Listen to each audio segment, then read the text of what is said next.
How's it going, everyone? Hope you're having a good one so far, wherever you are. This is a quick tips and tricks for lucid dreaming. Now, before I get started, I want to make it perfectly clear that in my experience, as someone who teaches this and works with other people, this is not just a personal preference. This is not just a personal problem. This is the common issue that I have noticed.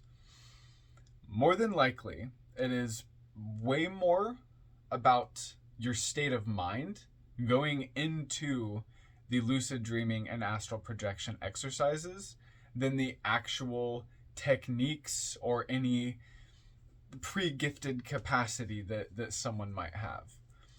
People who spend 10, 15, 20 minutes doing breath work, relaxation exercises,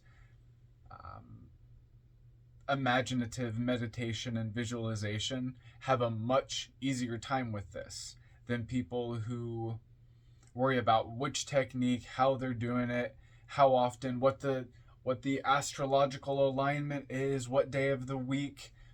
All of these things can absolutely help. Definitely take those into consideration. Different types of tea that you can drink to help you relax, or different types of tea that you can drink to help you visualize, like mugwort, stuff like that.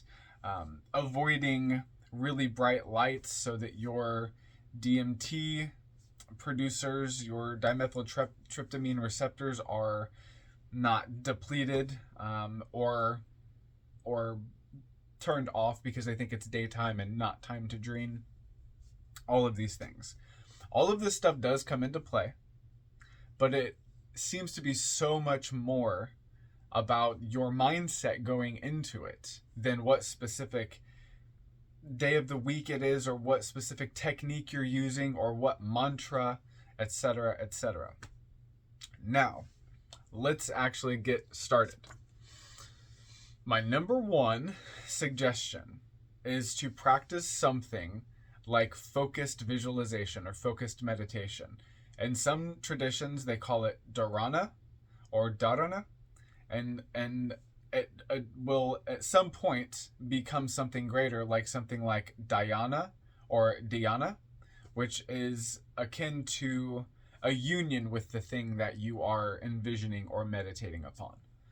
So, one, practice your visualization, but not only practice your visualization, practice sticking to one very specific thing. Imagine an icon, imagine a symbol, imagine a specific tree, imagine a specific person, and try to hold on to that vision, that image.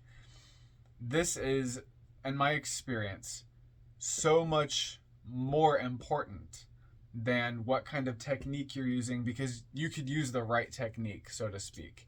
And then you could have the beginning of that lucid dream, and then because someone is so used to scrolling to the next video or swiping right to the next person or whatever it is, pulling up to the next window at the drive-through. It can be easy once you get into that dream, if you have that sort of training, to go right out of the dream, to either wake up because, oh, I'm doing it, or to wake up because that dream makes you have a feeling or some type of fear that makes you reassociate with your sphere of sensation, so to speak. So work on something like focused visualization, focused meditation, holding a specific image or icon in your mind's eye. Another tip is to use some sort of mantra. For me, what has worked very well is one version of the name for the intelligence of the moon. Each astrological sphere has something like an intelligence in some traditions, a spirit, a certain archangel, a god name. Specifically, the moon, or Levana or Luna, excuse me, its intelligence in some traditions is a very long phrase.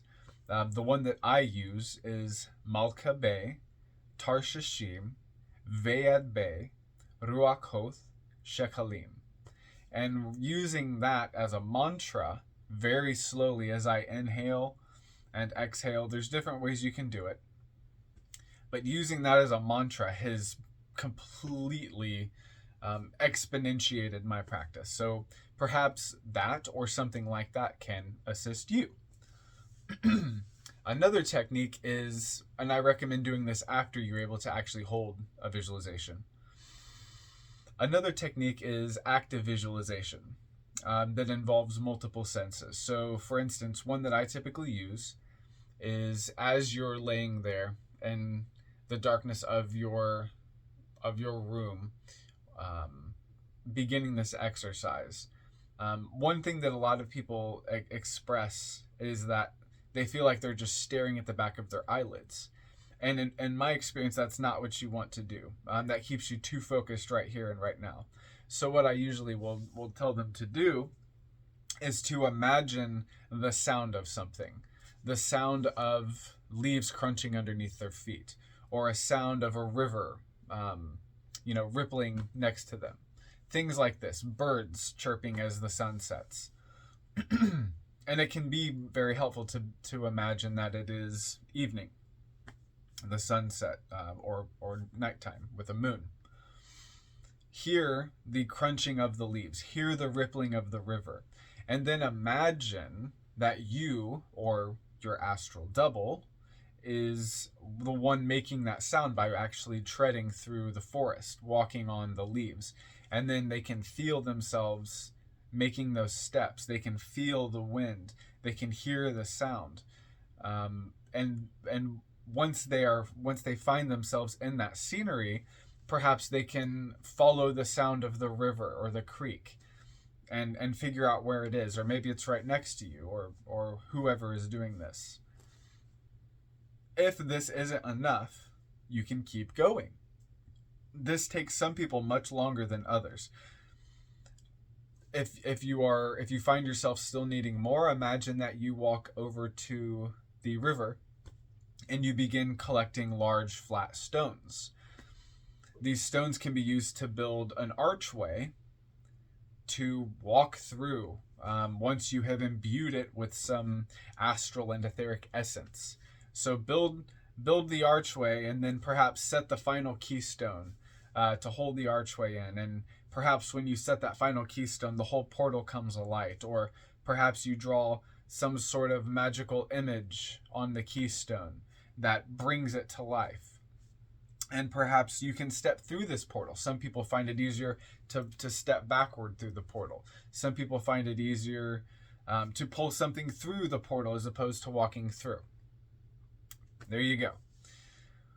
One thing that I find beneficial about the practice is to compare what happens in your conscious waking dream versus what happens after you become unconscious. A lot of people will report the dream starts and things were happening, and the next thing they knew, they woke up. But then when they wake up and they reflect, there was the conscious part of their dream, and then there was a brief moment that they recalled that happened unconsciously.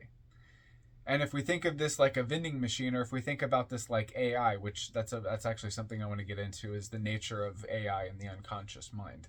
I don't want to say that they're similar or the same, but they have a lot in common. So imagine that what you input consciously during the waking dream was related to what happened unconsciously. That is a communication with your unconscious mind. And communicating with the unconscious mind is one of the most powerful aspects of lucid dreaming. It's not just about creating a beautiful world, or, oh, I'm such a master, I can command myself, whatever. It's also about receiving information, receiving input from unconscious parts of yourself, your nature, your being. For example, you could conjure an entity through the portal that I spoke of. And the way that it responds could be a way that your subconscious communication is textured. If you just pull a random being through and it's like a pink bunny rabbit versus like a crazy scary dragon that immediately begins rampaging and destroying the forest or whatever, that can relate. It doesn't always, but it can relate to the texture of your unconscious energy or your unconscious mind or nature. You can also conjure or travel to someone familiar to you and get unconscious aspects of how you feel about them or how they feel about you, even sometimes. There are times when people will be in the dream and wake up immediately, though. For when that happens, I suggest grabbing your journal. I highly suggest keeping a journal for this. It's not just so that you can brag to your friends and your family about what you dreamed about or how much better you've gotten. It also has to do with the amount of time and energy and attention that it takes. It will exponentiate your process a lot of the times. Your mind and your body say, okay, well, this is important. We're going to spend more time doing it. If you do wake up, typically it is because of some sort of feeling that was so pleasurable that you associated with it, and then it brought you back to your conscious mind. Or it was something that was so frightful or fear-filled that it triggered your etheric body out of your astral body, is one way to think about it. When that happens, see if there's anything that happened unconsciously between there. It might seem like you were walking and then you woke up, but reflect. You might find time is funny on the other side. You might find that other things happened in that split second you woke up. Sometimes you might find that the reason you woke up wasn't because what you thought it was. You might think, I was just petting this cute little kitty cat, and then all of a sudden I woke up, but then you realize that the cat grew into something and then attacked you or something. It's not always this scary, but a lot of times when people first start stepping into this stuff, it can be very chaotic. Moving on, make sure that, like I said, make sure that you take time to relax and to set your breath. I often recommend one of two breaths. One is the box breath, which is you inhale the same amount that you inhold, which is like you inhale, and then you inhold, and then you exhale, and then you exhale before you inhale again. Box breathing is equal amount of all four of those. Then there is something that I call the projective breath, which I don't typically recommend for lucid dreaming until you're more experienced, which is inhale, exhale, exhold. There's no inhold at all. And this can really help you out of your body. This is more for later on, though. Typically, you want to set your breath with a box breath or with a fourfold breath. What I recommend is to pay attention to the things that happened. Pay attention to things that are repetitive in your dream. Pay attention to things that seem collective or archetypal. Pay attention to things that are fear-inducing. Pay attention to things that are pleasurable. Pay attention to things that are weird and stand out. They seem like they don't belong. These are the things that you want to pay attention to in the dream if you can maintain, but they're also things that you want to write down and keep track of and then reflect on later. This can be huge, not only for solving real world crises, but also for creating your own initiations, your own rituals, creating your own understandings and your own changes in your life. Moving back to how this is essentially a matrix that we are imprinting. At least it seems that way from our side. It's probably more the other way around, but from our conscious perspective, the unconscious mind very much seems like something that is a matrix or a grid or a pool that we create impressions within, and then it responds to. And it tends to respond in a way that it has been programmed to respond based on impressions over time or based on things that happened while we were unconscious, either too young to program ourselves or in a state where we were reactive and triggered and unsettled in a fight, flight, um, fight, flight, freeze, fawn, or fainted, aspect. This is typically when those impressions, or in ceremony and ritual, when we were, in an unconscious state of mind. Now, this is one reason I think a lot of people, there's plenty of reasons to be uncomfortable with AI, don't get me wrong. But I think one of the main reasons that people are uncomfortable with it is because it reminds them so much of an unfamiliar, of a familiar unfamiliarity. A lot of people talk about like a sense of nostalgia for something that they never knew. That's getting into the collective unconscious. That's getting into collective unconsciousness, the objective unconscious, as opposed to the subjective unconscious, which gets us into the Qliphoth, into the Qliphoth. Now, as I said, pay attention to weird things that seem out of place, or also pay attention to people that you know in your dream, or people that you once knew, either no longer a part of your life or are deceased or whatever. Pay attention to those as well. Keep a journal of all of these things. Trust me, it will help. Now, another thing to do while you're in the dream itself is to look for your double. If you're someone who lucid dreams in first person perspective, sometimes you will see yourself in third person out and about. Or if you're someone that dreams like lucid dreams in third person, meaning like that you can see yourself walking around, try to look for yourself in a mirror and see if that thing does something else in the mirror than you're doing. Now, there are also times where there will things that will be paying more attention to you than the rest of the environment. That is something else to pay attention to and to keep track of as well.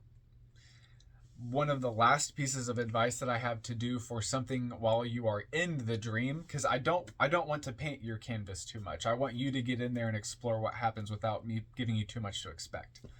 But another thing that you can do, especially if it doesn't seem to be going anywhere, is to conjure a friend or a familiar or a mentor of some kind, or a guide to direct you further into the dream.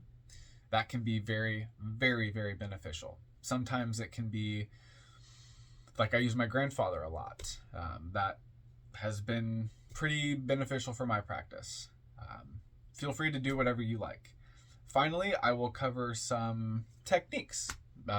These are mostly common techniques. These are things that a lot of people have suggested before, but I'll throw in a couple personal ones that I like as well. The most common one is to do something like climb a ladder or go down stairs. You can go up or down with this. For those of you who prefer one side of the tree to the other, whatever. For those of you who are more, into like the middle, like have fun with this. You can go up and down. There is also the rope technique, one of which is while you're laying down, you imagine a rope unfurling from above, and you very, very, very, very slowly climb up it. You don't want to go too quickly, otherwise it'll be more mental. You can use something like a lake that you can dive down into, or you can imagine that you're in a lake when you start and you swim up and come up to the surface. That's one that I like. You can use the portal technique that I said about building stones, or you can actually inscribe the portal in the air and have it create, an ingress in front of you. There is to slowly, this is another one that I like to do. You can slowly exhale your etheric force like out of your body and follow it out of your nose and collect it like a sort of like a ghost or something, and then wrap astral imagery around it, and sort of follow it as it goes. There is the elevator technique. Another technique and the elevator can go up or down, side to side, in or out, what have you. Another technique that I like is to walk outside my house, like visually. Like I'll imagine that I get out of bed and I will walk out to my front door and I'll sit on my front porch and I'll wait for someone to pull up in a car, and I'll get in the car and then I will go. One of the last ones that I will suggest This is one that I found last night, actually, or I guess this morning rather. I was laying there and I was climbing out of my body, and I was like, oh, this feels different. What am I doing? Because I was just sort of acting intuitionally. What I was doing was I was weaving. I was pulling out my etheric force with my etheric double and astral double's hands. They were like pulling. It was like I was climbing out and I was essentially knitting or weaving my essence out of my body. And I was basically braiding it out and out and out and further and further and further until it was becoming thinner and thinner and thinner and thinner, connected to me. And then finally, like, I was able to climb out, thick to thin, etc. Other than that, I think that's about it. Like I said, there are different mantras. There are different mudras and asana that you can use. There's teas like valerian root and mugwort, things like that. Sometimes eyebright powder can really assist as well.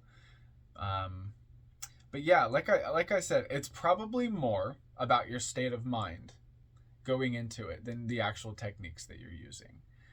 But yeah, if you have any questions, comments, or concerns, please leave them below, or feel free to email me as always. If you feel like I left anything out, or if there's something personal that you want to share yourself with myself or others, please feel free. Other than that, have a good rest of the day and check out the playlists while you're here. Take care.